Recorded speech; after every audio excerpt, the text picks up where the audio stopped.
D'abord, puisqu'on est 20 ans après la chute du mur de Berlin, il faut bien mesurer les conséquences de cet événement pour la France. Ça a été, d'un point de vue de sa perception de puissance, un fait absolument majeur qui l'a quand même déstabilisé au départ, à la fois parce que tout d'un coup, sa place un peu singulière entre les deux blocs était relativisée, que les armes nucléaires qui lui avaient donné un statut particulier, elles aussi se trouvaient d'une certaine manière relativisées ou ne plus avoir la même influence sur la détermination de l'équilibre stratégique mondial, et enfin que se trouvaient ou se sont trouvées remises en question au fur et à mesure les trois principaux piliers de la défense nationale: la conscription, la dissuasion, la politique d'indépendance nationale, et à travers cette remise en cause, l'effritement probable du consensus sur la défense nationale dans notre pays. Aujourd'hui, on peut dire que cet événement est encore celui qui, pour la France, comme pour la plupart des Européens, est le phénomène historique qui domine. Alors qu'aux États-Unis, on peut penser que le 11-9, le 11 septembre, a supplanté les effets du 9-11, la chute du mur de Berlin, et dans d'autres pays, c'est aussi la même chose. Alors, quels ont été les défis? Premier défi, c'était comment réagir à l'explosion de l'Union soviétique et maintenir la stabilité du vieux continent, comment rétablir un continuum de prospérité et de paix sur ce continent. Ça nous a par exemple conduit à envisager une nouvelle architecture de sécurité pour l'Europe. Ça explique aussi la manière dont on est intervenu dans le règlement des crises balkaniques. Le deuxième défi, c'est celui du désarmement nucléaire, de la nouvelle donne nucléaire, et bien sûr aujourd'hui celui de la prolifération. Et on a réglé dans la première décennie les problèmes qui étaient liés aux risques causés par le démantèlement de l'Union soviétique, en particulier les arsenaux qui étaient stationnés en Ukraine, en Biélorussie. On a d'une certaine manière fait prospérer le désarmement nucléaire et plus de discipline pendant une dizaine d'années. Et puis après 1998, après les essais pakistanais et indiens, de nouveau cette problématique de la prolifération, on le voit aujourd'hui avec le bras de fer sur l'Iran, qui se repose à nous. Le dernier point que précipite la chute du mur de Berlin, presque concomitamment, enfin dans la foulée, c'est la guerre du Golfe.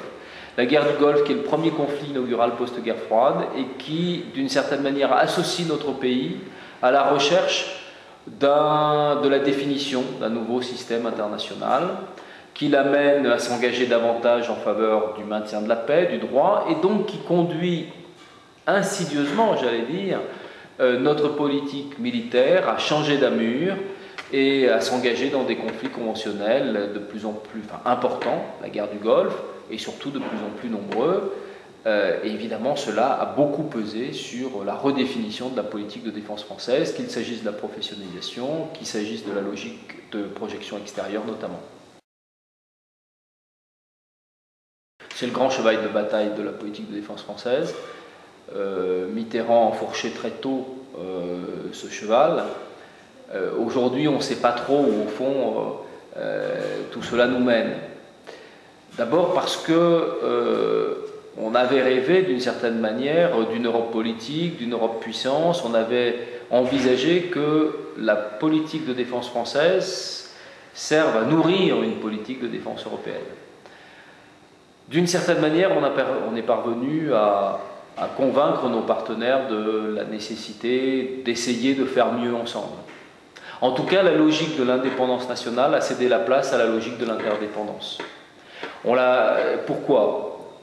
Deux raisons. La première, dès la guerre du Golfe, mais après dans les conflits dans les Balkans, la France a pu mesurer qu'elle ne pouvait pas faire seule, ou qu'elle ne pouvait pas faire face seule à ces nouveaux défis, à ces engagements, et qu'il fallait compter avec les autres. Et si l'on devait compter avec les autres dans des coalitions de circonstances ou dans un nouveau système d'alliance à définir, il fallait être plus proche de nos partenaires. D'où l'interopérabilité, d'où l'interdépendance de nos moyens, etc.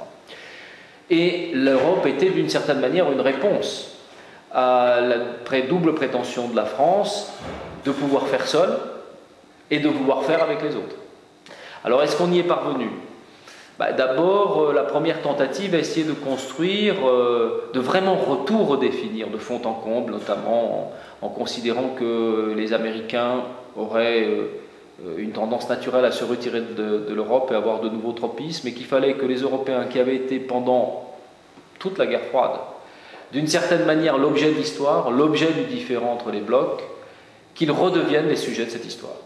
Et là où nous n'avons pas réussi, c'est notamment dans la relation avec la Russie et dans la relation avec les États-Unis, à imposer une nouvelle architecture de sécurité, comme on le souhaitait, qui soit d'abord l'affaire des Européens. Les Français se sont cassés les dents sur, au fond, la survie de l'OTAN, ancienne alliance de la guerre froide, qui se survit dans la période post-guerre froide.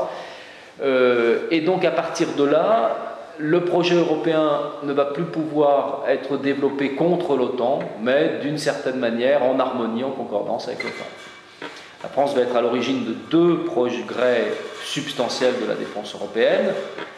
Le traité de Maastricht, qui indique que c'est bien dans l'Union européenne que doit se développer ce volet de défense, cette politique militaire et de sécurité commune.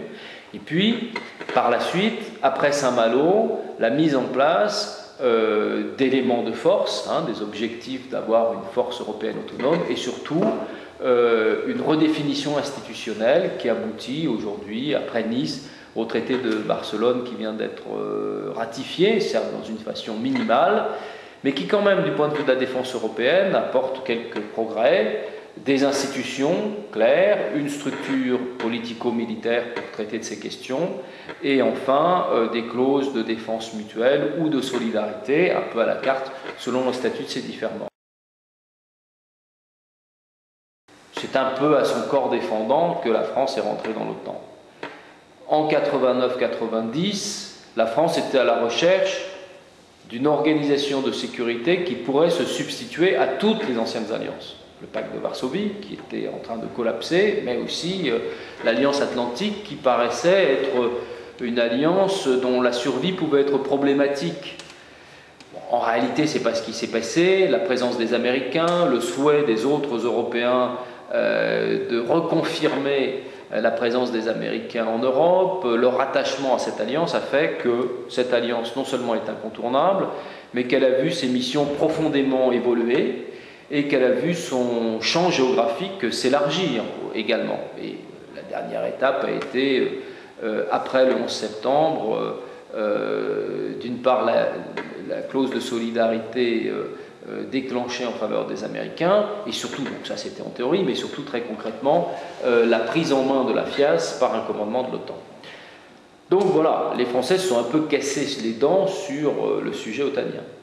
Après, ils ont évolué. Et non seulement ils se sont aperçus qu'on ne pouvait pas se passer institutionnellement de l'OTAN qui survivait à la fin de la guerre froide, mais aussi qu'on avait besoin des moyens militaires de l'OTAN, et notamment dans le cadre du règlement de la crise bosniaque, qui implique une présence et une intervention américaine pour aboutir à la paix de Dayton. À partir de là, c'est vrai que la suite des événements dans les conflits balkaniques vont plutôt pousser la France à avoir une forme d'accommodement pragmatique avec l'OTAN. À un moment, vous le savez, Jacques Chirac, voulant marquer une rupture avec son prédécesseur Mitterrand, qui en faisait une question idéologique de la non-réintroduction dans l'OTAN, décide de tenter une négociation diplomatique permettant de réinsérer la France dans le dispositif intégré. Puis vous savez, ça a été un échec, la France n'a pas obtenu ce qu'elle souhaitait en termes notamment de rééquilibrage des commandements, et donc elle n'est pas rentrée dans l'OTAN. Mais nous n'avons pas modifié notre posture politique, mais nous avons de fait très largement été amenés à pragmatiquement réaménager notre relation, notamment en participant sous commandement de l'OTAN à l'opération au Kosovo.